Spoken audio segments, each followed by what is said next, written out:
Hi friends, welcome to our channel. நம்ம இன்றைக்கி காய்ச்சல் அப்போது செய்கிற கஞ்சி தான் ஷேர் பண்ணுறேன். காய்ச்சல் அப்போது சாப்பாடு சாப்பிடக்கூடாது அப்படின்னு சொல்லுவாங்க. ஆனால் என்ன தான் கஞ்சி செஞ்சு சாப்பிட்றது அப்படின்னு நிறைய பேருக்கு தெரியாது. கருப்பு கவுனி கஞ்சி செஞ்சு சாப்பிட்லாம், சத்து மாவு கஞ்சி செஞ்சு சாப்பிட்லாம். ஏதாவது சிறுதானியம் இருந்துச்சுன்னா அதை பவுடர் பண்ணி வச்சு கஞ்சி செஞ்சு சாப்பிட்லாம். இன்றைக்கி நான் சாப்பாட்டு அரிசியில் கஞ்சி செஞ்சு காமிக்கிறேன். இது எப்படிப்பட்ட காய்ச்சலாக இருந்தாலும் சரி, ஒரு தொடர்ந்து 2 நாள் இதை ஒரு 2 வேளைக்கு இல்லை ஒரு வேளைக்கு சாப்பிட்டாலே நல்ல சேஞ்சஸ் தெரியும். காய்ச்சல் கம்மியாகிறது நல்லாவே தெரியும்.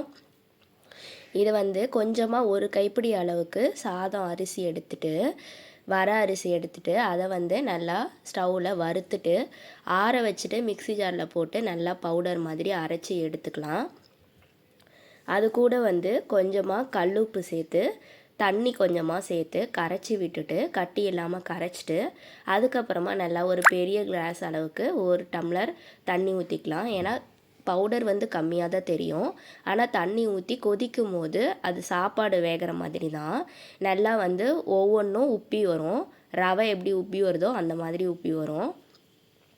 பவுடராக இருக்கிறது நல்லா கெட்டியான கன்சிஸ்டன்சிக்கு வந்துடும்.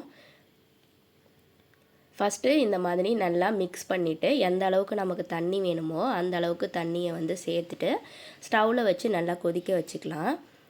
நான் பாருங்கள் எவ்வளோ தண்ணி மாதிரி இதை நான் கரைச்சிருக்கேன் அப்படின்ட்டு. நான் சேர்த்தது ஒரு கைப்பிடி அளவுக்கு தான் அரிசி சேர்த்துருந்தேன்.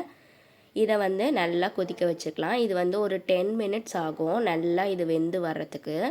நம்ம சேர்த்த பவுடர் எல்லாமே நல்லா உப்பி பொங்கல் மாதிரி வரும்.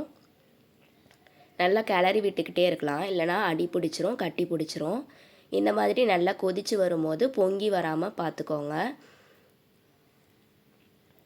நல்லா கைவிடாமல் மிக்ஸ் பண்ணிக்கிட்டே இருக்கலாம்.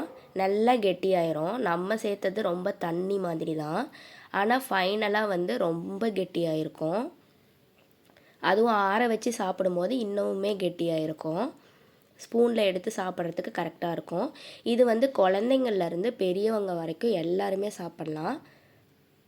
3 வேளையுமே இந்த கஞ்சி சாப்பிட்லாம். ஃபீவர் அப்போது சாதம் எடுத்துக்கக்கூடாதுன்னு சொல்லுவாங்க. இட்லியே எவ்வளோதான் சாப்பிட முடியும். இட்லி ஒரு வேளை சாப்பிட்றோம் அப்படின்னா இந்த மாதிரி கஞ்சி செஞ்சு சாப்பிட்லாம். பாருங்கள், இப்போ எல்லாமே நுர வத்திருச்சு. இந்த அளவுக்கு கெட்டியாக இருக்குது. நான் ஸ்டவ் ஆஃப் பண்ணிட்டு ஆற வச்சதுக்கு அப்புறம் தான் நான் வீடியோவில் ஃபஸ்ட்டில் காமிச்சிருப்பேன். ரொம்ப கெட்டியாக இருந்திருக்கும். உங்கள் வீட்டில் இனிமேல் யாருக்கு காய்ச்சல் வந்தாலும் இதை ஒரு தடவை ட்ரை பண்ணி பாருங்கள். ரிசல்ட் நல்லாயிருக்கும். தேங்க்யூ.